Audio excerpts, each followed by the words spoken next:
Pagkatapos ng 7 taon na pagtatrabaho ng iba't ibang trabaho para tustusan ang pangarap ng aking asawa, idinimanda niya ako sa korte, hinihikayat ng kanyang ina, at pinagtatawanan ako sa harap ng buong korte. Gusto lang niya ang yaman ko, ngumisi siya. Hindi man lang siya nagtrabaho ng totoong trabaho. Ngunit nang tumayo ako at sinabing, "Mahal na hukom, nais kong ihain ang kasunduang prenuptial na ito mula sa Paris. Gusto lang niya ang yaman ko." Ngumisi si Carlo, ang kanyang mga mata ay malamig tulad ng salamin ng taglamig. Hindi man lang siya nagtrabaho ng totoong trabaho. Natahimik ang korte. 7 taon ng sakripisyo ay nabawasan sa panunuyan ng lalaking pinagbigyan ko ng lahat. Ang kanyang ina, si Manang Mila, ay nakaupo sa likod niya, ngumingisi. Ang kanyang maayos na mga kuko ay tinatapik ang makinis na bangkong kahoy.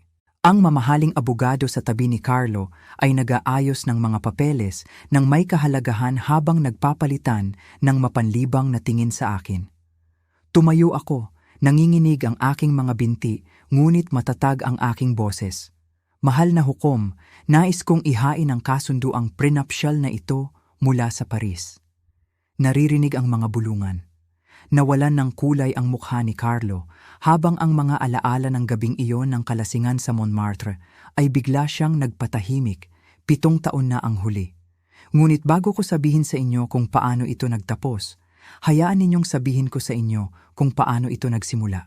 28 taong gulang ako nang makilala ko si Carlo Reyes sa isang salusalo ng aming magkaibigan. Noong panahong iyon, ako si Cara Mendoza, isang sumisikat na bituin sa Meridian Financial Group na may sariling opisina at suweldo na nakakapukaw ng pansin. Kakarekomenda lang sa akin ng aking boss para sa executive training program, ang unang hakbang patungo sa senior management. "Malayo ang mararating mo, Mendoza," sabi niya noon ding umagang iyon. "Hindi maraming analyst ang nakakakuha ng pagkakataong ito bago mag-30. Nang gabing iyon sa party, ikinuwento ni Carlo ang kanyang ideya sa tech startup nang may ganoong passion na ang buong silid ay napukaw sa kanya. Isang sistema ng pamamahala ng inventaryo na magpapabago sa maliliit na negosyo. Sinabi niya na kumikinang ang kanyang mga mata nang detalyado niyang inilarawan ang mga algorithm, ang potensyal ng merkado, ang kinabukasan na kanyang naisip. Ang problema ay puhunan. Ibinunyag niya nang mag-isa na lang kami sa balkonahe. Walang gustong mamuhunan sa isang konseptong hindi pa napapatunayan. 3 buwan sa aming mabilis na romansa, nasira ang laptop ni Carlo. Ang naglalaman ng lahat ng kanyang coding work. Hindi niya kayang palitan ito. Bumili ako sa kanya ng bago ng walang pag-aalinlangan. "Namumuhunan ka sa ating kinabukasan," sabi niya, hinalikan ako. "Babayaran kita ng 10 beses. Pagkaraan ng 6 na buwan, umalis si Carlo sa kanyang IT consulting job para magtuon sa kanyang startup ng buong oras. Mabilis na nababawasan ang kanyang ipon habang ang mga pulong sa mga investor ay nagbunga lamang ng mga walang saysay na pangako. Sinimulan kong sakupin ang mas maraming gastusin namin, pagkatapos ay ang kanyang renta, pagkatapos ay ang bayad sa kanyang kotse. "Panandalian lang ito," paniniguro niya sa akin habang kumakain kami ng murang ramen. "Kapag nakuha na natin ang seed money, magbabago ang lahat." 1 taon na, kami ay engaged na at humarap ako sa isang desisyon. Ililipat ng Meridian ang kanilang executive trainee sa London para sa 1 taong intensive program. Ang pagpunta ay nangangahulugang mas mabilis na pag-akyat sa corporate ladder. Ang pananatili ay nangangahulugang pagsuporta sa pangarap ni Carlo. "Maiintindihan ko kung pupunta siya," sabi niya, ngunit ang kanyang balikat na nakababa ay nagkukuwento ng ibang bagay. Tinanggihan ko ang paglilipat. Pagkalipas ng 2 linggo, na-restructure ang aking posisyon. Isang magalang na paraan ng korporasyon para ipakita sa akin ang pinto. "Siguro ito ay isang pagpapala sa disguise," sabi ni Carlo, habang yakap ako habang umiiyak ako. "Ngayon, matutulungan mo akong itayo ang ating kumpanya." Ang sumunod ay isang pagbagsak na hindi ko kailanman naisip. Una, kumuha ako ng posisyon bilang isang administrative assistant sa kalahati ng aking dating suweldo. Nang hindi ito sapat para sa gastusin sa prototype development ni Carlo, kumuha ako ng weekend shift sa Riverdale Carinderia. Di nagtagal, nagmamaneho ako para sa isang aplikasyon sa pagsasakay tuwing gabi pagkatapos ng aking trabaho. Minsan, ang aking mga dating kasamahan ay sasakay sa aking kotse. Ang kanilang nahihiyang pagkilala ay masakit. Kara, akala ko executive truck ka na. Ngumingiti ako at ipinapaliwanag ang tungkol sa pagsuporta sa startup ng aking fiancé, kung paano ako namumuhunan sa aming kinabukasan. Tumango sila ng may simpatya, ngunit nakita ko ang awa sa kanilang mga mata. Samantala, nagtatrabaho si Carlo ng 18 oras sa aming apartment. Lumalabas lang para sa kape at paminsan-minsang pagkain. Sa mga bihirang gabi na magkasama kami sa bahay, masigla siyang nagkukwento tungkol sa mga coding breakthrough at potensyal na investor habang binababad ko ang aking namamaga na mga paa at kinakalkula kung paano pahabain ang aming budget ng isa pang buwan. Nagpakasal kami sa korte kasama lang ang kanyang ina, si Manang Mila. Hindi maintindihan ng aking pamilya kung bakit ko inabandona ang aking karera para sa isang lalaki na may mga ideyang imposible, tulad ng sabi ng aking ama. Sinasayang mo ang lahat ng pinaghirapan mo. Babala ng aking kapatid sa aming huling seryosong usapan. Hindi kailanman aprobado si Manang Mila sa akin. Mula sa simula, ang kanyang manipis na ngiti ay nagpapahiwatig ng kanyang paniniwala na ang kanyang anak ay nagpakasal sa mas mababang uri. Kailangan ni Carlo ng kapareha na naiintindihan ang kanyang henyo. Sasabihin niya, sinisiyasat ang aking uniform ng waitress nang may hindi gaanong natatagong paghamak. Isang makakatugma sa kanyang ambisyon.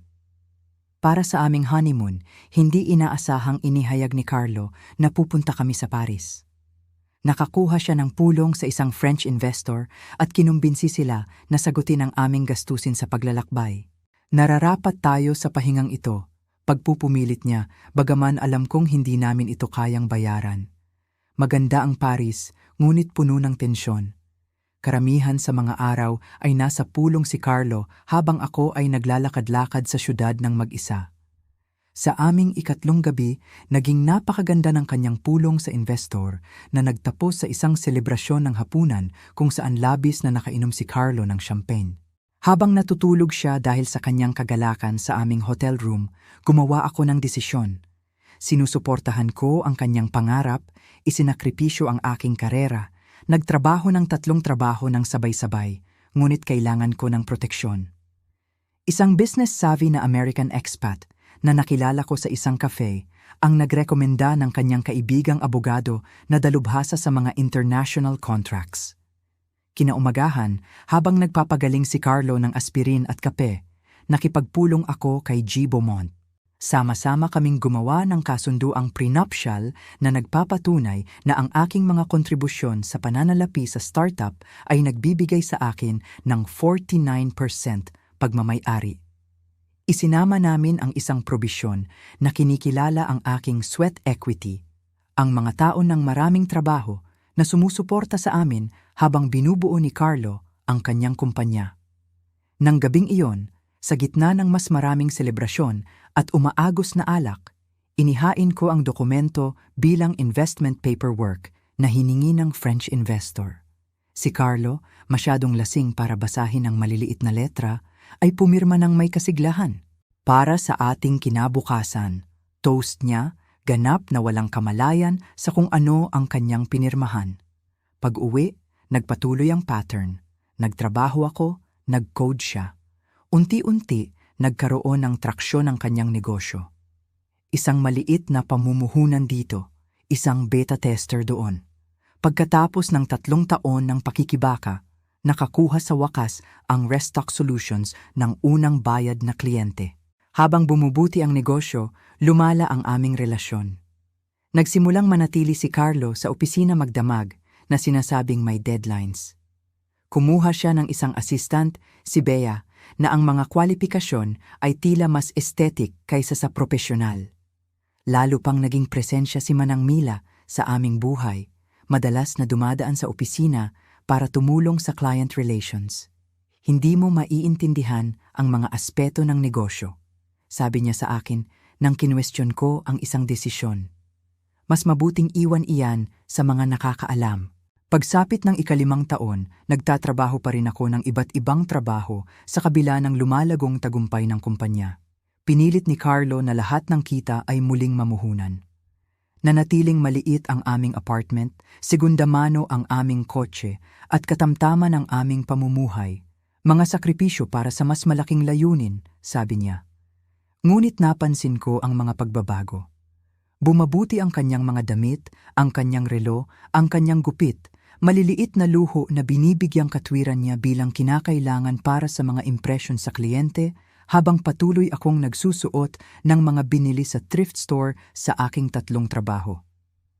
Magpasensya ka, sasabihin niya, halos hindi man lang tumitingin mula sa kanyang telepono. Malapit na tayo. Pagsapit ng ika-7 taon, halos hindi ko na kami makilala.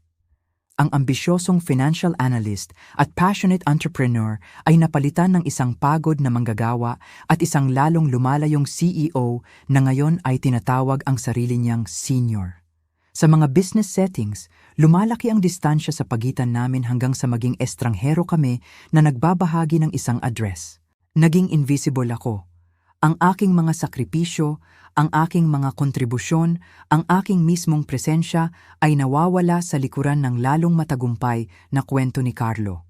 Hindi ko kailanman naisip na ang huling kabanata ay magsisimula sa isang korte na may malupit na ngisi ng aking asawa at ang kanyang nakakagulat na mga salita.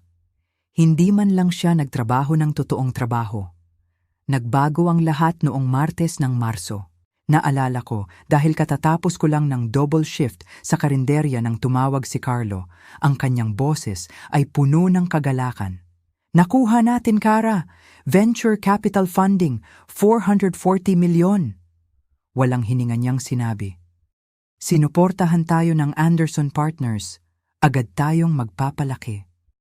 Napaupo ako sa isang bangko sa labas ng karinderya. Nahihirapan ang aking pagod na utak na iproseso ang ibig sabihin nito. Sa loob ng 7 taon, nabuhay kami sa mga pangako at potensyal. Ngayon, bigla, totoo na. Ibig bang sabihin, makaka-resign na ako sa isa sa aking mga trabaho?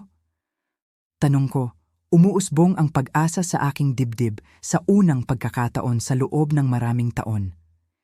Isang maikling paghinto. Huwag muna tayong magmadali. Kailangan nating muling mamuhunan ng lahat para sa pinakamataas na paglago. Pero malapit na, pangako. 2 linggo pagkatapos, lumipat ang Restack Solutions mula sa aming ekstrang silid-tulugan patungo sa aktwal na opisina sa Westbrook Business Park. Kumuha si Carlo ng mga developer, marketer at sales staff. Nagsimula siyang magsuot ng mga tailored suit at umuuwi na may mga kwento tungkol sa business lunches sa mga restaurant na hindi ko kayang kumain. Pagkatapos ay dumating si Bea. Siya ang pinakamahusay na executive assistant sa industriya, paliwanag ni Carlo sa isang bihirang hapunan namin. Ang kanyang organizational skills ang eksaktong kailangan ko para mapamahalaan ang lahat. Si Bea Morgan ay 27, nagtapos sa Stanford, may kumikinang na chestnut hair at wardrobe ng mga sleek pantsuit. Nang una ko siyang makilala sa office warming party ng kumpanya, tiningnan niya ako ng may malamig na profesionalismo. Oh, ikaw pala ang asawa ni Carlo. Nakakatuwang makilala ka. Hindi umabot sa kanyang mga mata ang kanyang ngiti. Bihira siyang magbanggit ng personal na buhay niya sa opisina. Mas masakit ang komentong iyon kaysa sa dapat. Suot ko ang aking pinakamagandang damit, 3 taon na at binili sa clearance sale, habang nagdadala ng tray ng mga homemade appetizer na ginawa ko hanggang 2:00 ng madaling araw sa pagitan ng mga shift. Gusto ni Kara na simple lang ang mga bagay, singit ni Carlo, dahan-dahang kinuha ang tray sa akin. Bea, maaari mo bang ipakita sa kanya kung saan ilalagay ang pagkain? Kailangan kong salubungin ang mga investor. Naging ang asawa ako ng gabing iyon, panandaliang ipinakilala. Pagkatapos ay magalang na ibinalik sa background habang si Carlo ang nagningning sa gitna ng kanyang bagong lumalawak na universo. Dumating si Manang Mila na, fashionably late, niyakap ang kanyang anak ng may teatro na pagmamahal bago tiningnan ang pagtitipon. Mahal, ito ay simula pa lang, bulong niya, inayos ang kurbata ni Carlo. Alam kong nakatakda kang maging dakila. Kinilala niya ako ng mabilis na tango. Kara, kailangan ng cheese plate ng bagong supply. Pakiusap. Pinaliwala ko ang aking tugon. Pinapaalalahanan ang sarili na ito ang sandali ni Carlo. Ngunit may nagbago ng gabing iyon. Sa unang pagkakataon, pakiramdam ko ay isang tagalabas ako na nakatingin sa loob. Ang mga sumunod na buwan ay nagdala ng mabilis na pagbabago. Kumuha si Carlo ng CFO sa kabila ng aking background sa pananalapi at karanasan sa pamamahala ng mga libro ng kumpanya sa loob ng maraming taon. Kailangan namin ng may enterprise level na karanasan. Paliwanag niya ng may pagmamaliit ng kinuwestiyon ko ang desisyon. Ginawa mo ang iyong makakaya, ngunit nasa malaking liga na tayo ngayon. Ang aking mga mungkahi tungkol sa financial strategy ay lalong sinasalubong ng mga mapanlibang ngiti o tahasang pagtanggi. Samantala, regular na lumalabas si Manang Mila sa opisina, dumadalo sa mga pulong, at nag-aalok ng mga opinyon sa lahat mula sa marketing strategies hanggang sa office decor. May napakagandang panlasa si Ina at kilala niya ang tamang tao. Pagtatanggol ni Carlo nang kinuwestiyon ko ang kanyang paglahok. Ang kanyang mga koneksyon ay nagbubukas ng mga pinto para sa atin. Ang mga pintuan na iyon ay nanatiling sarado sa akin. Nang dumaan ako sa opisina isang hapon, nagdadala ng tanghalian para kay Carlo bilang sorpresa, nakita kong nagbago ang reception area. Dating walang pader ay ngayon ay nagpapakita ng mga framed photos na nagdokumento ng paglalakbay ng kumpanya. Si Carlo na nagpipitch sa mga investor. Si Carlo na pumipirma ng funding deal. Si Carlo na nagpuputol ng ribbon sa bagong opisina. Si Carlo na tumatanggap ng Local Business Award. 7 taon ng kasaysayan, maingat na inayos upang burahin ang anumang bakas ng aking kontribusyon. Maaari ko po ba kayong tulungan? Ang boses ni Bea ay propesyonal na magalang habang lumabas siya mula sa kanyang opisina na katabi ng kay Carlo. Narito ako para makita ang aking asawa, sagot ko. Biglang pakiramdam ko ay kailangan ko ng appointment. Nasa pulong siya buong hapon, siguro dapat kang tumawag muna. Sa bahay, nagsimulang magtrabaho si Carlo ng mas late. Ang kanyang mga paliwanag ay nag-evolve mula sa paghingi ng paumanhin, sa walang emosyon, hanggang sa pagiging irritable kapag kinuwestiyon. Ang pagbuo ng isang kumpanya ay nangangailangan ng sakripisyo, Kara. Sigurado akong naiintindihan mo iyan. Isang gabi, pagod na pagod mula sa aking mga shift, nakatulog ako sa sofa habang hinihintay siya. Ang kanyang telepono na naiwan sa kanyang pagmamadali kinabukasan ay nagping ng isang mensahe na nagpapailaw sa screen. Bea, nagtatrabaho na naman ng late ngayong gabi. Nag-order ng hapunan mula sa Mizone, ang paborito mong booth sa likod. Nag-scroll up ako, kumikirot ang aking tiyan. Dose-dose ng mga palitan na lalong nagiging pamilyar. Inside jokes, papuri, late-night messages na hindi kailangan ipadala ng isang executive assistant. Nang harapin, mabilis ang pagtanggi ni Carlo. Naging profesional siya, inaasahan ang aking mga pangangailangan. Iyan ang literal na trabaho niya. Sa hating gabi, nagkomento tungkol sa ganda mo sa iyong asul na suit. Tumigas ang kanyang ekspresyon. Nagiging katawa-tawa ka, kaya hindi ko kayang pag-usapan ang negosyo sa iyo. Masyado kang emosyonal, masyadong maliit ang pag-iisip. Ang lalaking minsang pinahahalagahan ang aking talino sa pananalapi ay nakikipag-usap sa akin na para akong bata. Ang pagbabago ay banayad sa simula.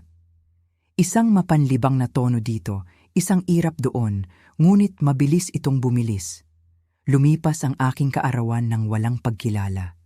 Ang aming anibersaryo ay naging isa pang Martes. Nang itampok ang kanyang kumpanya sa isang regional business magazine, hindi nabanggit ang aking pangalan kahit isang beses sa 4-page spread na nagdiriwang ng kanyang solo journey sa tagumpay. Kinapanayam kanila ng 3 oras, sabi ko, nakatitig sa mga glossy na larawan ni na Carlo, Bea, at Manang Mila na nakapose sa kumikinang na opisina. Hindi mo man lang ako binanggit kahit minsan. Nagkibit balikat siya, halos hindi man lang tumitingin mula sa kanyang laptop. Hindi iyon relevant sa business narrative. 7 taon ng aking buhay, ibinasura bilang irrelevant. Ang huling kumpirmasyon ay dumating nang hiramin ko ang kanyang laptop upang bayaran ang aming mga bill, isang bagay na hawak ko pa rin sa kabila ng tagumpay ng kumpanya. Isang dokumento ang nakaminimize sa sulok, isang lease agreement para sa isang luxury apartment sa downtown na epektibo kaagad. Nang gabing iyon, hindi umuwi si Carlo hanggang 3:00 ng madaling araw. Nang siya ay dumating, naamoy niya ang mamahaling pabango at may inensayo na mga dahilan. Hindi na ito gumagana, sabi niya, nang walang emosyon kinaumagahan. Gusto natin ng magkaibang bagay. Ikaw at si Bea? Ang kanyang pananahimik ay sapat na sagot. 2 araw pagkatapos, lumipat siya. 3 linggo pagkatapos nito, dumating ang mga papeles ng diborsyo habang itinatali ko ang aking apron para sa aking diner shift. Ang dahilan na binanggit ay irreconcilable differences. Ang mga termino ay nag-alok ng isang mapagbigay na one-time settlement na mas mababa sa 6 na buwan ng kanyang bagong sweldo. Nang tawagan ko si Carlo nang hindi makapaniwala, si Manang Mila ang sumagot ng kanyang telepono. Abalang-abala siya, sabi niya, halata ang kasiyahan sa kanyang boses. Ang mga abogado na ang bahala sa lahat mula ngayon. Bagaman sa totoo lang, mahal, dapat kang magpasalamat sa kanyang kabutihang loob. Ano ba talaga ang naiambag mo, maliban sa pagiging pansamantalang support system?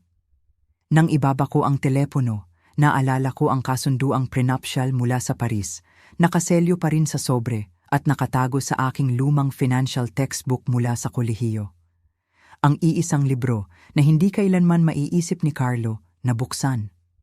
Naging mabigat ang kasunduang prenuptial sa aking mga kamay habang inilalagay ko itong pabalik sa textbook. Sandali akong nag-aalinlangan. Handa ba talaga akong makipaglaban sa lalaking minsan kong minahal ng sapat upang isakripisyo ang lahat? Nag-buzz ang aking telepono na may text mula sa aking diner manager na nagtatanong kung maaari akong mag-cover ng extra shift. Hindi nakaligtaan ang kabalintunaan sa akin. Nagmamadali pa rin ako para sa karagdagang oras habang ang aking asawa ay nagrerenta ng mga luxury apartment. Nang gabing iyon, gumawa ako ng desisyon. Bago ang mga abogado at korte, nararapat kay Carlo ang isang huling pagkakataon na gawin ang tama. Nararapat ako sa isang huling pagkakataon na tingnan siya sa mata kapag tumanggi siya. Dumating ako sa Restock Solutions pagkatapos lamang ng 6 de Mayo nang umalis na ang karamihan ng mga empleyado. Ang receptionist na hindi ko pa nakilala ay nagulat nang pumasok ako. Paumanhin po, sarado na kami para sa mga appointment. Kailangan ninyong, narito ako para makita si Carlo Reyes. Ako ang asawa niya. Bahagyang lumaki ang kanyang mga mata. Ay, hindi ko po namalayan. Hayaan niyo po akong tingnan kung available siya. Pagkalipas ng 5 minuto, inalalayan ako sa isang corner office na may floor-to-ceiling windows na tanaw ang syudad. Nakaupo si Carlo sa likod ng napakalaking mesa. Ang kanyang ekspresyon ay maingat na neutral. Hindi ito inaasahan, sabi niya. Hindi nag-abalang tumayo. Akala ko'y nagkasundo tayong makikipag-ugnayan sa pamamagitan ng ating mga abogado. Hindi, ikaw ang nagpasya niyan. Hindi ako kailanman sumang-ayon sa anumang bagay. Nanatili akong nakatayo, tinatanggihan ang silya na walang ganang itinuro niya. Gusto kong marinig ito mula mismo sa iyo. Pagkatapos ng lahat ng pinagdaanan natin, pagkatapos ng lahat ng isinakripisyo ko, narito na naman tayo sa mga sakripisyo. Bumuntong hininga siya, tiningnan ang kanyang relo. Walang pumilit sa iyo na magtrabaho ng mga trabahong iyon, Kara. Hindi mo ako pinilit, pero tuwang-tuwa ka namang makinabang mula sa mga ito. 7 taon, Carlo. Pinagdaanan ko ang 7 taon ng startup life at binabayaran kita ng patas para sa panahong iyon. Ang settlement offer ay higit pa sa mapagbigay. Tumawa ako, ang tunog ay walang laman, maging sa aking sariling pandinig. 6 na buwan ng iyong sweldo para sa 7 taon ng aking buhay. Iyan ang iyong definisyon ng mapagbigay? Ano sa tingin mo ang karapatan mo? Naging matigas ang kanyang boses. Hindi ka nag-code ng kahit ano. Hindi ka nag-pitch sa mga investor. Hindi ka nagbuo ng client relationships. Ako ang nagpatuloy na may bubong tayo sa aming mga ulo. Ako ang nagbayad para sa mga prototype, ang kagamitan, ang mga kumperensya. Maliliit na kontribusyon sa malaking plano. Ang kaswal na pagpapawalang halaga ay parang pisikal na suntok. Sa sandaling iyon, napagtanto ko na ang lalaking pinakasalan ko ay tuluyan ng wala o marahil ay hindi siya kailanman nag-exist.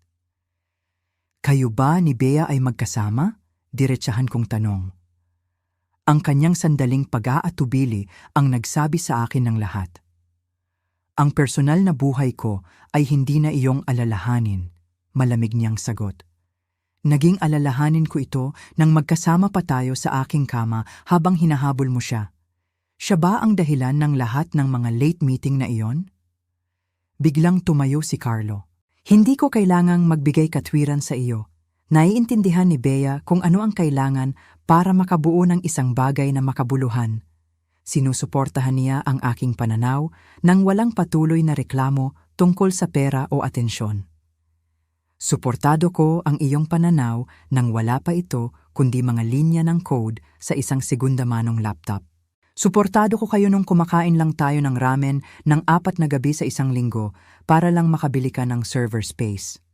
Bumukas ang pinto bago siya makasagot. Nakatayo si Manang Mila doon, ang kanyang perpektong buhok at designer suit ay nagpapadama sa akin ng labis na kamalayan sa aking uniform ng waitress. Akala ko'y may narinig akong nagtataasan ng boses, sabi niya, kumikislap ang mga mata sa akin. Carlo, hindi ka dapat nakikipag-usap sa kanya ng mag-isa. Para saan pa at nagbabayad tayo ng abogado? Tayo, ulit ko. Kailan ka pa nagbayad ng kahit ano, Manang Mila? Pumasok siya ng tuluyan sa silid. Isinara ang pinto sa likod niya. Palagi akong naging pinakamalakas na tagapagtaguyod ng aking anak. Isang bagay na malinaw mong nabigo. Paalis na lang siya, sabi ni Carlo nang may pagwawalang bahala. Inilagay ni Manang Mila ang kanyang maayos na kamay sa balikat ng kanyang anak. Mahal, ito ang eksaktong binalaan kita. Sa sandaling nakamit mo ang tagumpay, nagpapakita siya at humihingi ng kung ano-ano. Humihingi ako ng kung ano-ano? Hindi ako makapaniwala. Dumating ako rito na umaasa ng isang tapat na pag-uusap sa aking asawa. Ex-husband? Matatas na pagtatama ni Manang Mila. O malapit nang maging, naihain na ang mga papeles. Alam kong naihain yon sa akin sa pagitan ng mga shift sa isa sa mga trabahong iyon na sa tingin ninyong dalawa ay hindi kwalipikado bilang totoong trabaho. Si Carlo ay nagkaroon ng sapat na kagandahang asal upang magmukhang bahagyang nahihiya. Hindi sinasadya ang timing. Walang anumang sinasadya sa'yo, di ba? Lumipat ako patungo sa pinto, pagkatapos ay huminto. Sabihin mo lang sa akin ang isang bagay. Mayroon ba talagang totoo sa lahat ng iyon? Minahal mo ba ako? O isa lang akong maginhawang pinagmumulan ng pondo hanggang sa dumating ang mas maganda? Sandali niyang tinagpo ang aking mga mata, pagkatapos ay dumulas ito palayo. Gusto natin ng magkaibang bagay. Ganun lang yon kasimple. Sayang, dagdag ni Manang Mila, hindi mapigilang baluktutin ang kutsilyo. Lahat ng mga taon ay nasayang sa isang taong malinaw na hindi mo kapantay. Ngunit maganda ang iyong upgrade. Na parang pinaghihintay, lumitaw si Bea sa pintuan. Ang kanyang ekspresyon ay nagbago mula sa pagkalito tungo sa malamig na pagtatasa nang makita niya ako. Paumanhin sa pagkaabala. Nasa conference line na ang mga investor. Malapit na kami, sagot ni Carlo, halata ang pasasalamat sa pagkaabala sa kanyang boses. Tiningnan ko ang tatlo sa kanila, ang aking asawa, ang kanyang ina, ang kanyang kabit, at naramdaman kong may kumawala sa loob ko. Hindi ang aking puso na unti-unting nabubuwag sa loob ng maraming buwan. Iba ito. Ito ang huling hibla ng pag-asa na maaaring mayroong mapayapang resolusyon, isang pagkilala sa aming pinagsamang kasaysayan. Paalam, Carlo. Mahina kong sabi, nilampasan si Bea nang hindi man lang sumusulyap. Nang gabing iyon, mag-isa akong nakaupo sa dating apartment namin, napapalibutan ng mga simpleng kasangkapan na aming nakolekta sa loob ng 7 taon ng pakikibaka. Nakabitin pa rin ang mga litrato sa dingding, patunay ng mas masayang panahon ng mga pangarap na aming pinagsaluhan. Isa-isa ko silang ibinaba. Sa loob ng 3 araw, kumilos ako ng mekanikal sa aking mga shift, naghahain ng pagkain, kumukuha ng order, nagmamaneho ng mga estranghero sa buong bayan. Habang may bagyo sa loob ko. Ang hindi paniniwala ay nagbigay daan sa nakakalunod na kalungkutan, pagkatapos ay sa isang bagay na hindi ko inaasahan. Galit, hindi lang kay Carlo o Manang Mila o Bea, kundi sa sarili ko. Para sa pagtitiwala sa isang taong nakita lang ako bilang isang stepping stone para sa pagpapakaliit ng sarili ko upang magkasya sa puwang na pinahintulutan niya sa akin. Para sa paglimot sa aking sariling halaga. Sa ika-4 na araw, nagpaalam ako na may sakit sa lahat ng 3 trabaho. Sa halip, binisita ko ang college library kung saan ko minsan pinag-aralan ng finance, kung saan ang ambisyoso, kumpiyansang si Cara Mendoza ay nagplano ng kanyang pag-angat sa corporate world bago niya nakilala si Carlo Reyes. Binuksan ko ang aking lumang textbook at kinuha ang Paris Prenup mula sa pinagtataguan nito. Pagkatapos ay tinawagan ko ang numero ng isang abogado na minsan ay ibinigay sa akin ng isang regular na customer sa karinderya para lang sa kaso. Sinagot ni Atelier Marilyn Chin ang ikalawang ring. Ako si Cara Reyes, sabi ko, mas matatag ang boses kaysa sa mga nakaraang linggo. Naiintindihan kong espesyalista kayo sa mga kaso ng diborsyo na kinasasangkutan ng mga negosyo at mga nakatagong asset. Oo, sagot niya. Bakit hindi mo ikwento sa akin ang iyong sitwasyon? Habang nagsisimula akong magpaliwanag, naramdaman kong may nagbabago sa loob ko. Ang unang spark ng determinasyon ay pumalit sa mga abo ng nakaraang ako. Hindi lang ito tungkol sa pera o paghihigante. Ito ay tungkol sa pagkuha muli ng 7 taon ng mga naburang kontribusyon. Tungkol sa pagtayo at pagpapabilang. Tungkol sa pagiging nakikita muli. Si Atelier Marilyn Chin ang lahat ng kailangan ko sa isang abogado. Matatalas, walang kompromiso, at hindi nasisindak sa lumalagong status ni Carlo sa komunidad ng negosyo. Sa kasamaang palad, ang kanyang kasanayan ay may presyo na nagbabanta na ubusin ang aking maliit na ipon sa loob ng ilang linggo. Maaari kitang alukin ng payment plan. Mungkahin niya sa aming ikalawang pulong, bahagyang lumambot ang kanyang mga mata, ngunit hindi ko ito pagpapaganda. Mahirap makipaglaban sa isang kalabang may sapat na pondo. 7 taon na akong nabubuhay sa mahirap, sagot ko. Hindi ako susuko ngayon. Nang dumating ang unang court date, isinangla ko ang aking engagement ring upang sakupin ang retainer ni Marilyn. Ang maliit na diamante ay minsang tila ang pinakamahalagang bagay sa mundo. Nag-ipon si Carlo ng ilang buwan para bilhin ito. Ngayon, ito ay kumakatawan lamang sa isa pang sakripisyo sa isang mahabang listahan nito. Dumating ako sa korte 30 minuto ng maaga, nakasuot ng tanging business suit na pag-aari ko. Binili para sa mga panayam bago pa man namin nakilala si Carlo. Ito ay bahagyang lumana at medyo maluwag pagkatapos ng mga taon ng pagtakbo sa pagitan ng mga trabaho na nagpaliit sa aking katawan. Sinalubong ako ni Marilyn sa mga hakbang ng korte. Ang kanyang makinis na briefcase at kumpiyansang lakad ay isang malaking kaibahan sa aking nerbiyosong enerhiya. Tandaan mo ang pinag-usapan natin, mahina niyang sabi habang naglalakad kami sa security. Manatiling kalmado, sagutin lamang kung ano ang tinatanong at hayaan mo akong humawak sa mga objection. Kami ang unang dumating sa itinakdang courtroom. Isang taktikal na desisyon sa bahagi ni Marilyn upang makatulong na pakalmahin ang aking nerbiyos. Pagkalipas ng 20 minuto, bumukas ang mga pinto ng may theatrical timing. Nauna si Carlo na pumasok, nakasuot ng nakilala kong custom-tailored suite na marahil ay mas mahal pa kaysa sa 3 buwan ng aking renta. Sa likod niya ay 4 na abogado. Bawat isa ay may magkakaparehong leather portfolio na may emboss na gintong logo ng Harrington and Walsh, isa sa mga pinakaprestihiyosong law firm ng syudad. Sumunod si Bea, nakasuot ng konserbatibong navy dress na matagumpay na nagpapahiwatig ng propesyonal na kasamahan kaysa sa ibang babae. Sandali niyang tinagpo ang aking mga mata bago ito dumulas palayo. Huling dumating si Manang Mila, ang kanyang pagpasok ay maingat na kinakalkula para sa pinakamataas na epekto sa kanyang cream designer suit at pearl earrings. Inilagay niya ang kanyang protektadong kamay sa balikat ni Carlo habang umuupo sila. Sinadyang ianggulo ang kanyang katawan upang lumikha ng isang visual na hadlang sa pagitan namin. Aba, bulong ni Marilyn, talagang gusto nilang magpakita. Pumasok si Hukom Eleanor Mackenzie sa courtroom ng eksaktong 9 ng umaga. Sa kanyang kalagitnaan ng 60s na may pilak na buhok na nakapusod sa isang mahigpit na bun, agad siyang nag-utos ng paggalang sa isang matigas na tingin sa buong silid. Tantanan na natin ang mga walang saysay na palabas, anunsyo niya pagkatapos ng mga paunang pagpapakilala. Kaso Reynolds laban kay Reynolds, petisyon para sa pagbuwag ng kasal. Na-review ko na ang mga paunang filings.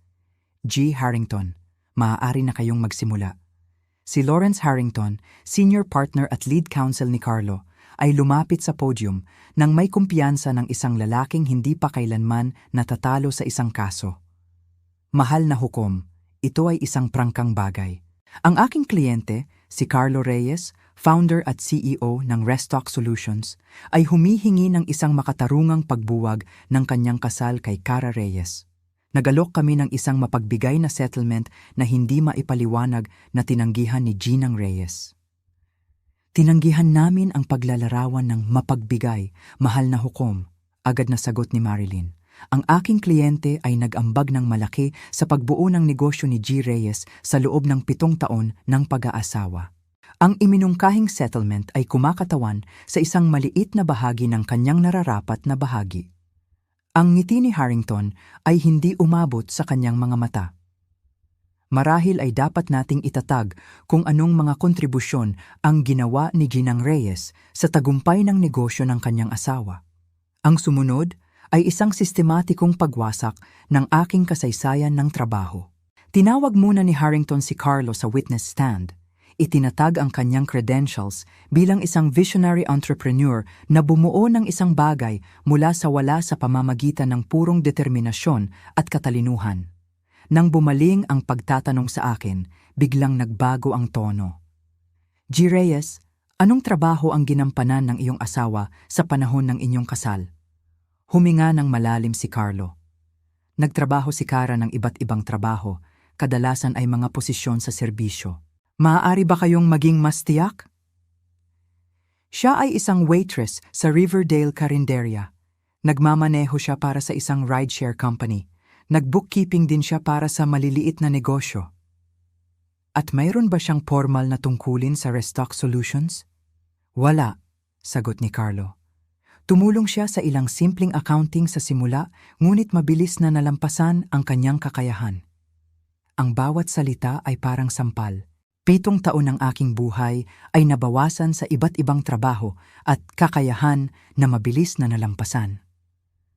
Nang turn ko nang tumayo sa witness stand, lumapit si Harrington nang may sanay na pakikiramay. Ginang Reyes, maaari ba ninyong sabihin sa korte ang inyong kasalukuyang sitwasyon sa trabaho? Kasalukuyan akong may 3 trabaho. Administrative assistant ako sa Westbrook Medical Center sa umaga. Nagwe-waitress ako ng 4 na gabi sa isang linggo at nagmamaneho ako para sa isang aplikasyon sa pagsasakay tuwing weekend. At ang inyong taunang kita mula sa pinagsamang posisyong ito? Hirap akong lumunok. Humigit kumulang 2,365 milyon noong nakaraang taon. Mas mababa sa isang ika-10 ng kasalukuyang sweldo ng inyong asawa, sabi ni Harrington. Maaari bang sabihin ninyo na ang mga pinansyal na konsiderasyon ay gumanap ng papel sa inyong kasal kay G. Reyes? Agad na tumutol si Marilyn. Argumentative at nakakasakit, mahal na hukom. Sustained. Sumang-ayon si Hukom Mackenzie, tinitigan si Harrington ng malamig.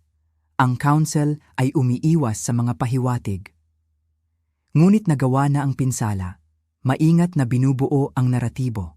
Si Carlo, ang makinang na tagapagbigay, ako ang asawang walang trabaho na naghahanap ng payday.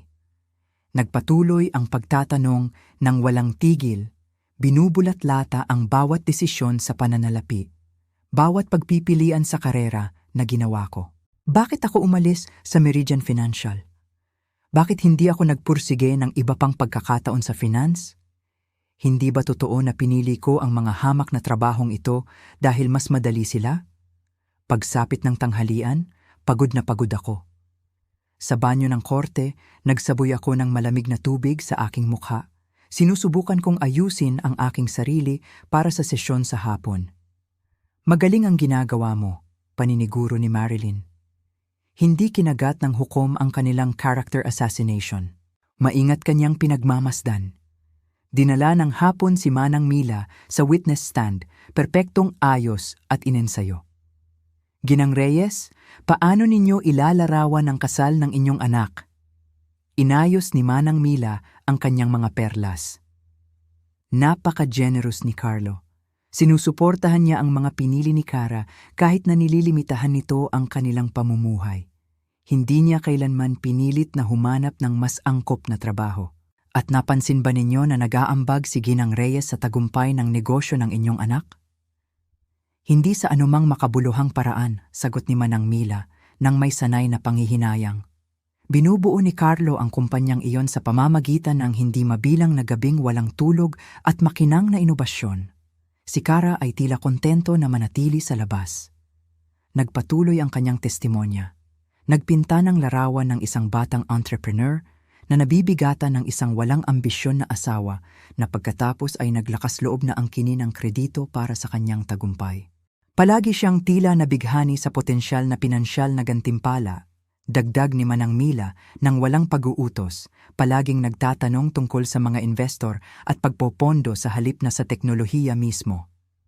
Pagsapit ng hapon, nakakasakal ang atmosfera sa korte. Nagpatawag si Hukom Mackenzie ng maikling recess bago ang closing arguments.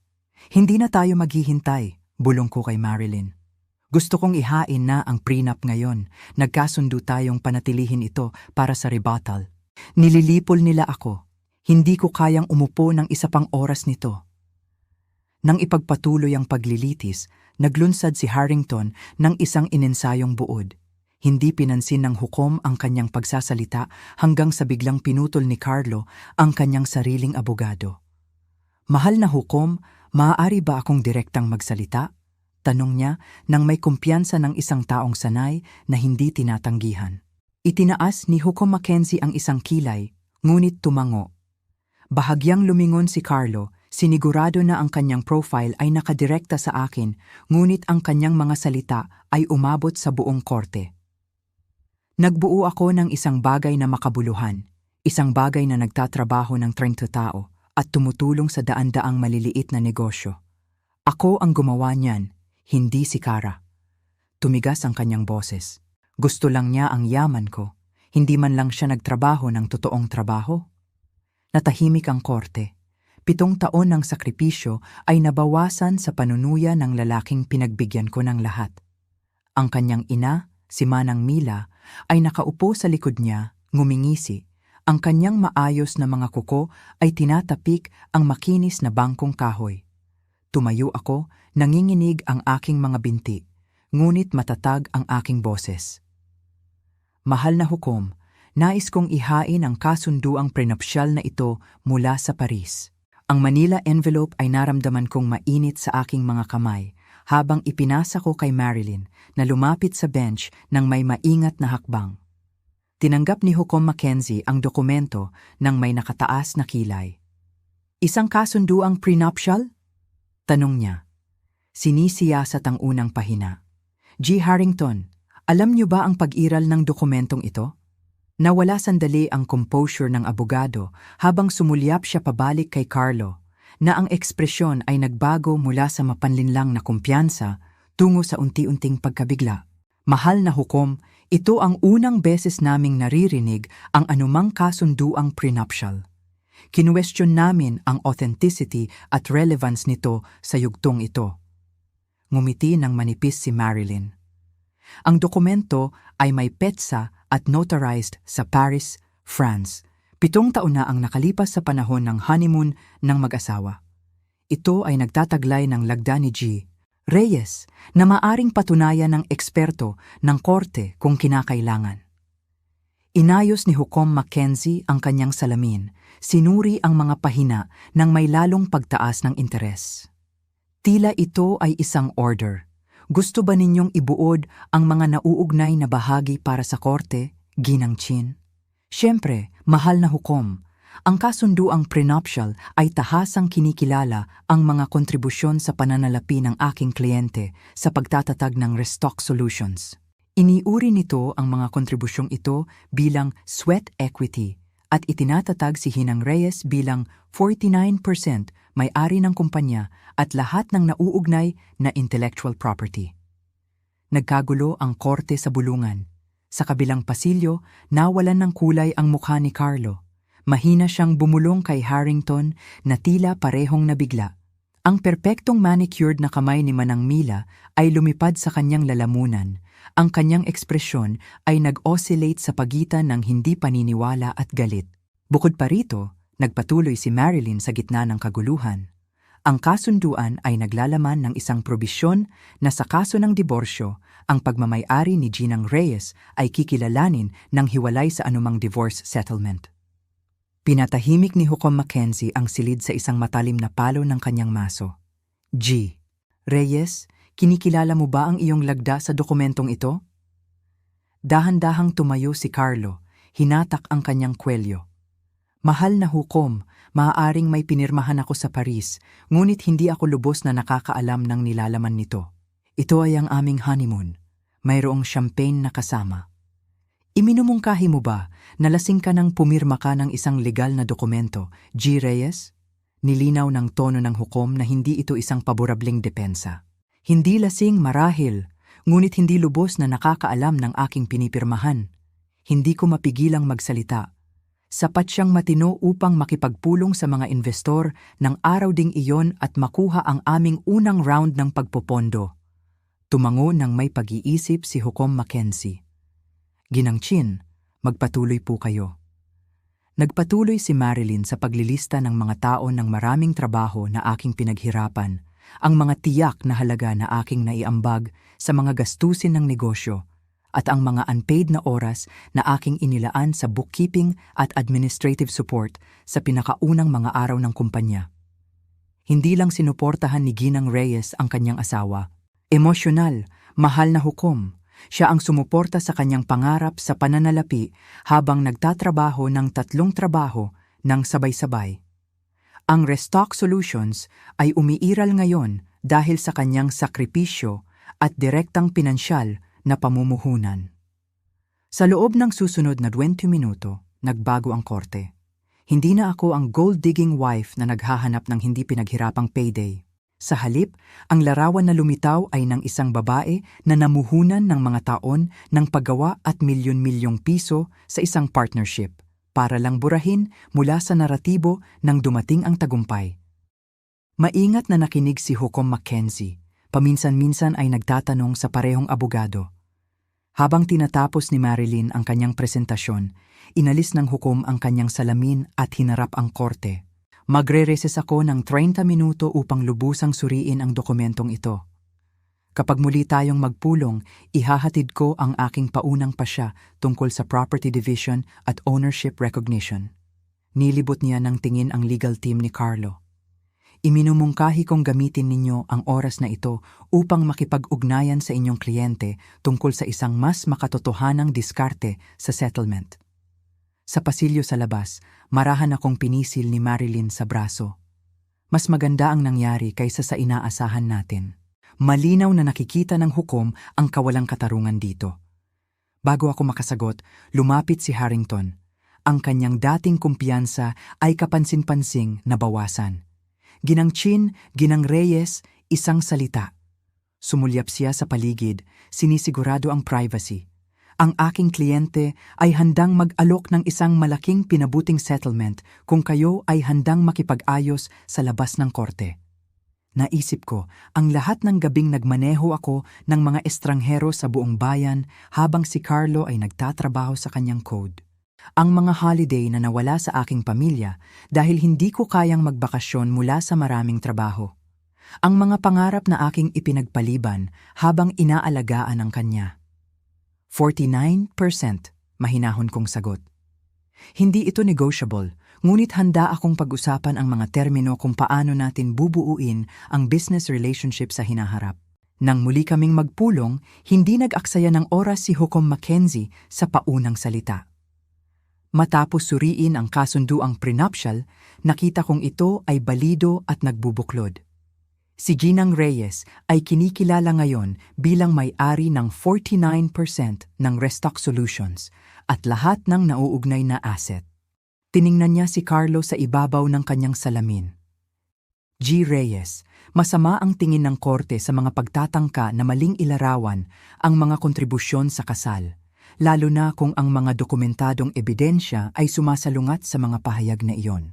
Sa kabilang pasilyo, mahigpit na hinawakan ni Manang Mila ang kanyang mga perlas na akala ko'y mapuputol.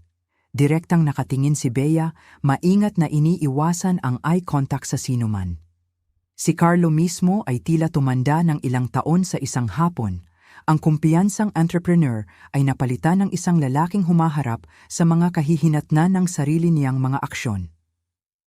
Bukod pa rito, nagpatuloy ang hukom dahil sa makabuluhang pagmamay-ari ni Ginang Reyes sa isang lumalagong kumpanya, tinatanggihan ko ang mosyon para sa spousal support bilang hindi kinakailangan. Ang mga partido ay dadalo sa medyasyon upang matukoy kung paano bubuuin ang kanilang business relationship sa hinaharap o bilang alternatibo upang makipag-ayos ng buyout ng interes ni Ginang Reyes sa patas na halaga sa merkado. Paglabas namin ng korte, kakaiba ang pakiramdam ko. Kumpleto ang tagumpay, ganap ang pagpapatunay. Ngunit 7 taon ng aking buhay ay nabawasan pa rin sa mga porsyento at halaga ng pera. Walang legal na pasya ang makapagpapanumbalik ng tiwala na minsang nawala, hindi lang kay Carlo, kundi sa aking sariling paghuhusga. Sa labas ng mga hakbang ng korte, nagtipon ang mga reporter, inalertuhan sa hindi inaasahang pagbabago sa tila isang regular na kaso ng diborsyo. Dalubhasang sinagot ni Marilyn ang kanilang mga tanong habang tahimik akong nakatayo sa tabi niya, pinoproseso pa rin ang mga pangyayari sa araw na iyon. Ginang Reyes, ano po ang pakiramdam na ibinunyag kayo bilang ang nakatagong kasosyo sa likod ng tagumpay ng Restock Solutions? Tanong ng isang reporter. Bago ako makasagot, isang pamilyar na boses ang pumutol sa karamihan. Hindi magsasalita si Cara ngayon. Anunsyo ni Carlo, lumabas mula sa korte kasama ang kanyang entourage. Ito ay isang pribadong bagay na aayusin namin ng propesyonal. Direkta kong sinalubong ang kanyang tingin sa unang pagkakataon mula nang sumabog siya sa korte. Actually, sa tingin ko, sapat na akong tahimik. Lumingon ako sa mga reporter, nagsalita ako nang may kalinawan na ikinagulat maging ng sarili ko. Ang Restock Solutions ay itinayo sa partnership, sakripisyo at pinagsamang pananaw. Umaasa ako sa patuloy nitong tagumpay. Kung mananatili ako o hindi ay depende sa kung gaano katunay ang pangako sa partnership sa hinaharap. 1 taon pagkatapos, nakatayo ako sa bintana ng aking downtown office. Pinagmamasdan ang mga ilaw ng syudad na nagsimulang kumislap habang lumulubog ang araw. Pagkatapos ng ilang buwan ng tensyonadong negosasyon, nagkasundo kami ni Carlo, isang structured buyout ng aking pagmamay-ari na may mga bayad na nakakalat sa loob ng 5 taon upang maiwasan ang destabilisasyon ng kumpanya. Ang mga termino ay sapat na favorable upang payagan akong ilunsad ang Matthews Financial Advisors, na nag-espesyalista sa pagtulong sa mga babaeng entrepreneur na makakuha ng pondo at protektahan ang kanilang mga interes. Hindi nakaligtaan ang kabalintunaan sa akin. Ang aking mga taon ng pakikibaka sa tabi ni Carlo ay nagbigay sa akin ng edukasyon na walang makapagbibigay ng business school. Marahan na kumatok ang aking assistant bago pumasok. Nandito na po ang inyong fine punahers at kakadating lang po ng mga ito. Inilagay niya ang isang buke ng mga liryo sa aking mesa kasama ang isang maliit na sobre. Sa loob ay isang maikling tala. Congratulations sa Forbes feature, karapat-dapat ka sa pagkilala, C. Pinangalanan ako ng magazine bilang isa sa kanilang entrepreneurs to watch. Itinampok ang aking bagong venture at ang kuwento sa likod nito. Naging patas ang artikulo kina Carlo at sa akin, kinikilala ang kanyang teknikal na katalinuhan habang binibigyan ng kredito ang aking financial stewardship sa mga kritikal na unang taon. Hindi ako sumagot sa tala. Ang ilang tulay na nasunog ay mas mabuting iwanan bilang mga monumento sa mga aral na natutunan, ngunit itinago ko ang mga bulaklak. Nang gabing iyon, habang nakikipagkita ako sa mga kaibigan para sa hapunan, mga totoong kaibigan na naging sandalan ko sa pinakamadilim na araw, nakita kong tunay akong tumatawa marahil sa unang pagkakataon sa loob ng maraming taon. Ang bigat na nagpiga sa akin ng napakatagal ay sa wakas ay nabunutan. Hindi lang ang aking pinansyal na halaga ang nabawi ko, kundi isang bagay na mas mahalaga, ang aking boses. At sa pagkakataong ito, hindi ko hahayaang patahimikin ito ng sinuman.